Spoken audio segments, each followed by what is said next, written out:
Yes.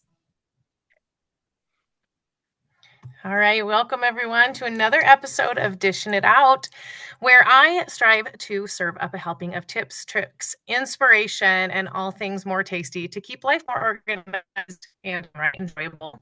I'm Lindsey Christopherson, your host, and I'm here to dish it out today. And today I'm feeling just honored to have my friend Nicole Amen here to share. So, Nicole is a wife to her hubby of 8 years, and she is a mama to a 5-year-old son who thinks he is a dinosaur and a sweet baby girl in heaven. So she is actually a fellow Pampered Chef consultant, and she can most likely be found singing worship music in her fix up dream home. She is, and I know that these two things for an absolute fact, she is a hardcore Disney adult and a Swiftie, and she loves to spend her weekends thrifting and Bible journaling. You guys, and I love this. Before any of those titles, she's a daughter of God, first and foremost. And today she is going to be talking to us about what she calls ordinary Christianity. And I cannot wait to hear her talk about this. So, Nicole, the floor is yours. Thank you, friend.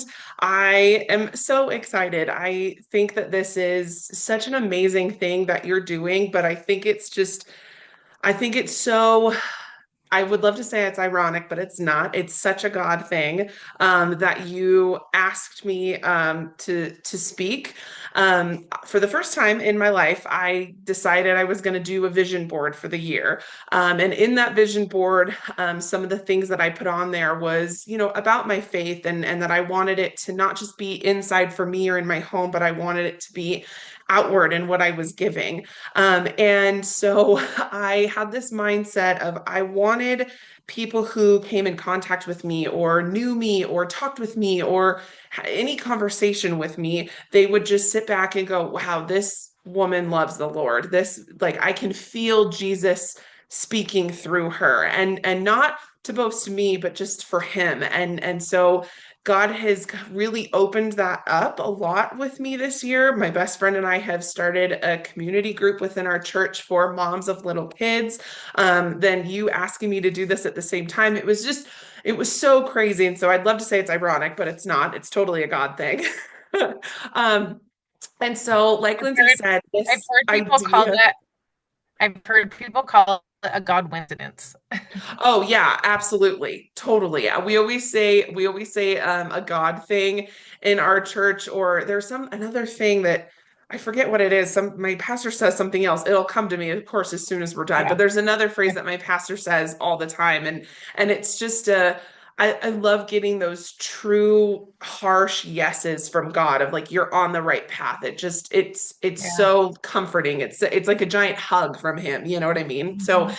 and I Yeah. think, although I would love to take credit, like Lindsay said, for the idea of ordinary Christianity, that's actually a sermon series that my church, Living Stones in Elko, which if you know where Elko is and you're watching this, you win. Um, but we did a sermon series all about ordinary Christianity. And it was just kind of how finding God in the ordinary, the mundane, the day to day, the behind the scenes is what makes him extraordinary. And so, again, not ironic, such a God thing. That's partially what my pastor talked about on Sunday, too, which was just like mind blowing. And so this past Sunday, our pastor talked about how King Daniel, was chosen of his siblings to be the king. He wasn't the strongest or the biggest or anything. He was the youngest. And that's kind of a great segue to kind of start what I was, wanting to get into with my speaking for you today. It was just like the idea of looking at what we think something should be, the idea of something we should have, and God going, nope, I'm going to change it to what you might view as ordinary and make it extraordinary.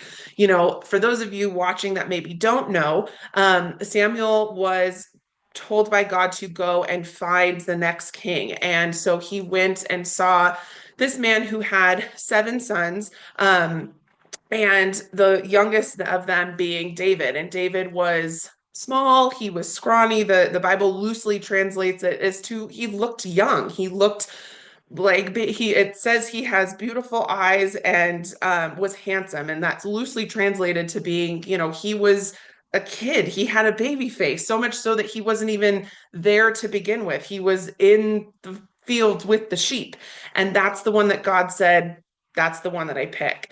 And I think that that's such a beautiful representation how God doesn't want what we think is a hero to be the hero.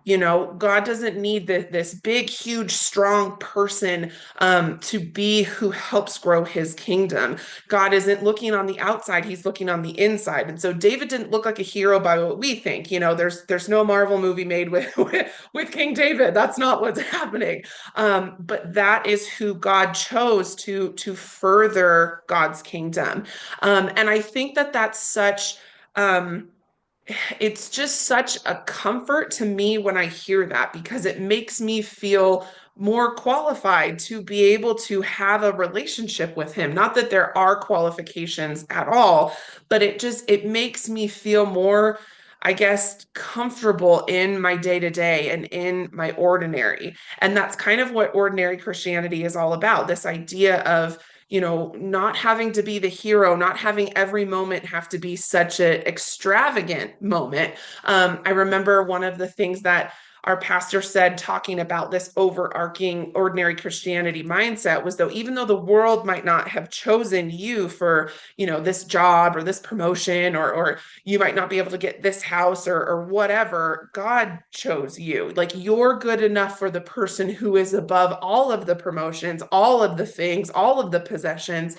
But even more than that, he meets us right where we're at. And that's kind of exactly what ordinary Christianity is. And so I want to actually read to you guys what it says in First Samuel, just because I am a huge believer in not piecing together pieces of the mentality of if you're going to learn about God, you got to learn about it from the Bible. I'm a huge believer in that.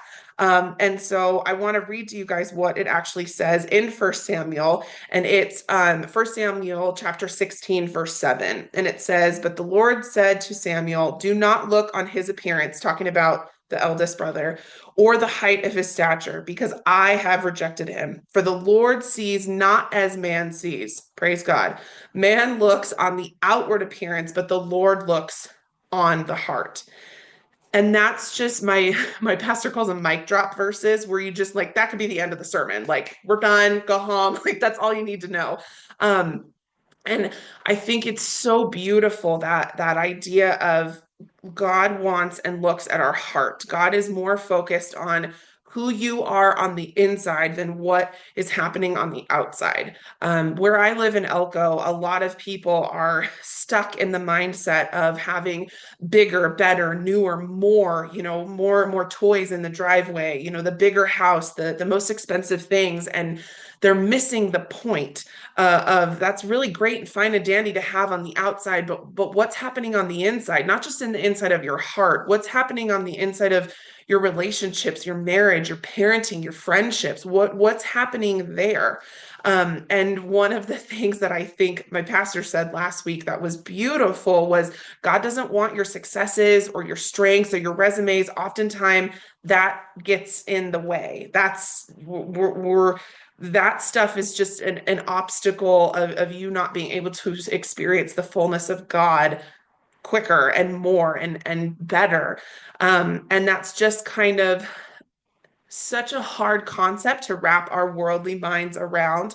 But I think once you can get to that mindset of, wow, God doesn't care how clean my house is. God doesn't care how well behaved my kid is. God does not care if you have, woken up and decided to make sure that you're put together every day, or that you read the Bible every day. God doesn't care about that. That's not what he's looking at. He's looking at your heart. And now all of those things, if those things bring you joy, and in my community group, we say, if those things fill your cup, that's great. That's so good. But if those things are filling your cup, and instead of having God fill your cup, that's when the problem is. And that's the problem of us getting into the mindset of thinking God has to only ever meet us in the extraordinary and can't meet us in the ordinary. And that's when we get kind of flip-flopped with the mindset. So, if we're going back to the idea of God meeting us in the ordinary, not just the extraordinary, I want to give you some examples of my extraordinary that's happened in my life. Um, I gave birth 10 days after the world shut down in 2020. I had an emergency C-section that still affects my mobility in my life today. I had postpartum depression that turned into full depression that I will live with for forever. And exactly 100 days ago today, I had a miscarriage and lost our second baby. So I am no stranger to grief and heartbreak and struggles and challenges. It's not new to me that being a Christian is going to have a life of hard things. But and God is so good at his divine timing. I just can't even. The other Bible verse that my pastor shared that I think, again, beautifully fits into this is Second Corinthians chapter 12, and it's part of verse 9. And it says, therefore, I will boast all the more gladly of my weakness, so that the power of Christ may rest upon me.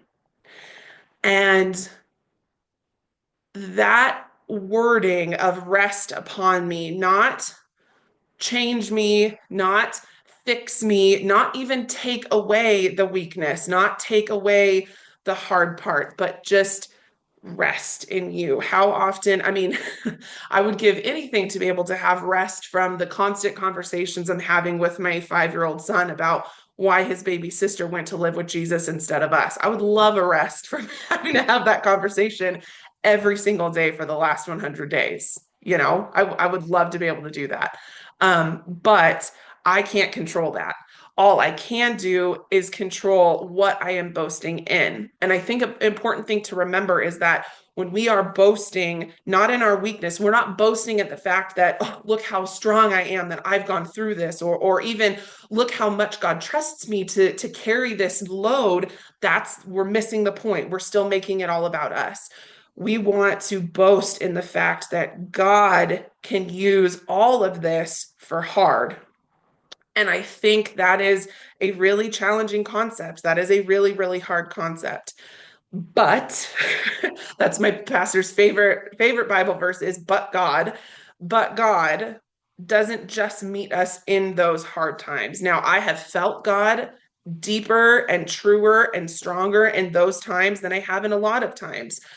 But the times that I look back on and go, thank God for being there and being here with me right now, are times like when I'm taking my son to preschool and where he wants to sing worship music and he starts singing the words. When he's asking me in the morning to watch Bible stories. When my husband is agreeing to give to our church when he has financial money trauma from when he was a kid, or being able to be a stay-at-home mom to be able to talk about the love of God right now.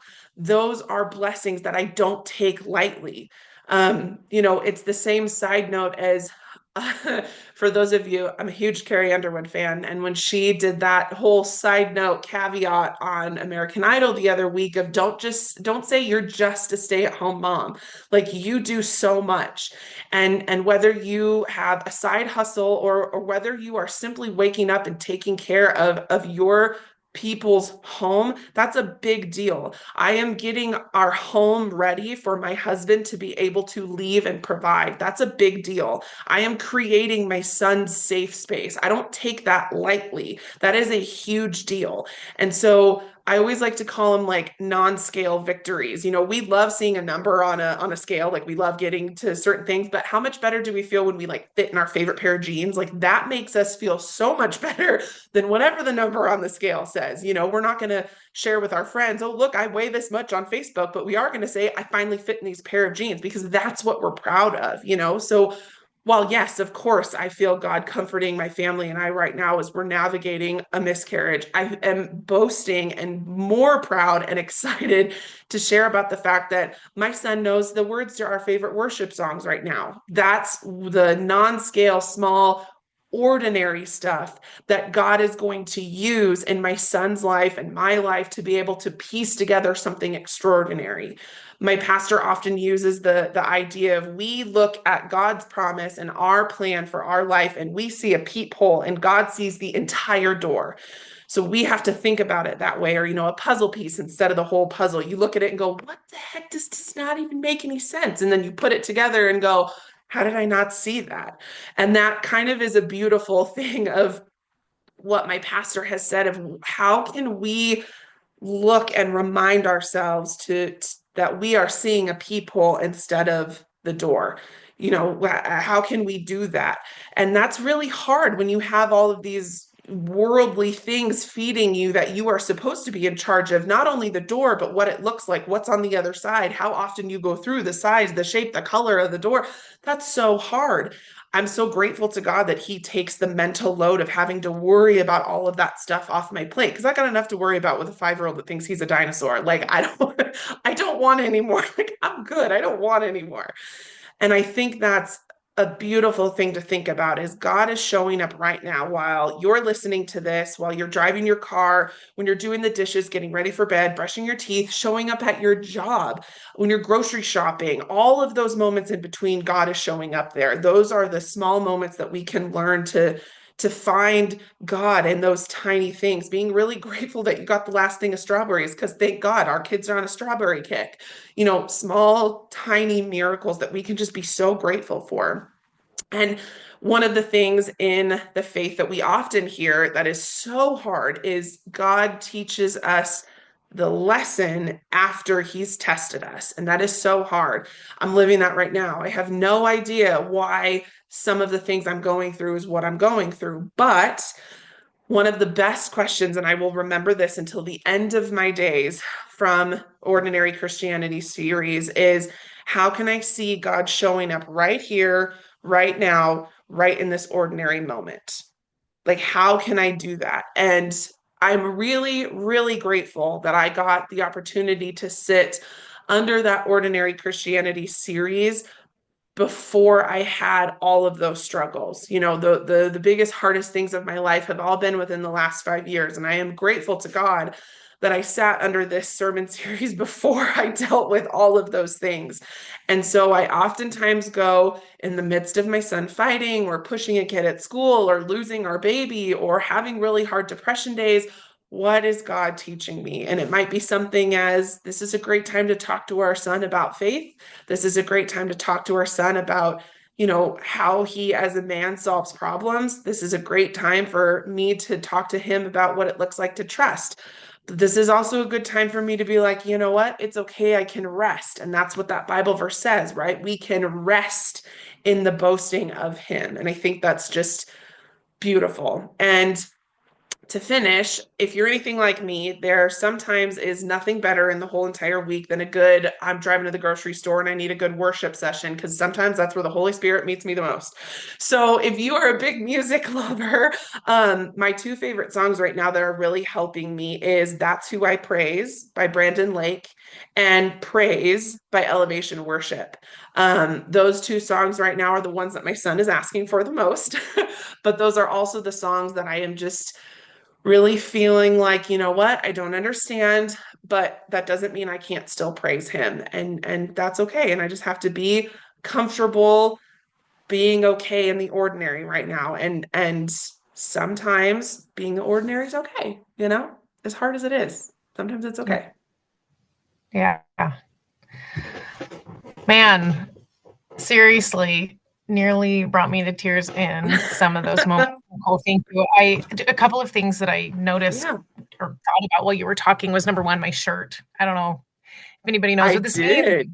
But it's God is greater than the highs and lows. And it just like, Mhm. I almost can't say that without tearing up. Yeah, yeah. And uh, as God would have it, I happen to be reading in First Samuel right now. Like that is Oh my my, gosh, how crazy. that Wow. is, that's where I'm at in That's my so Bible. crazy. Yeah, we just started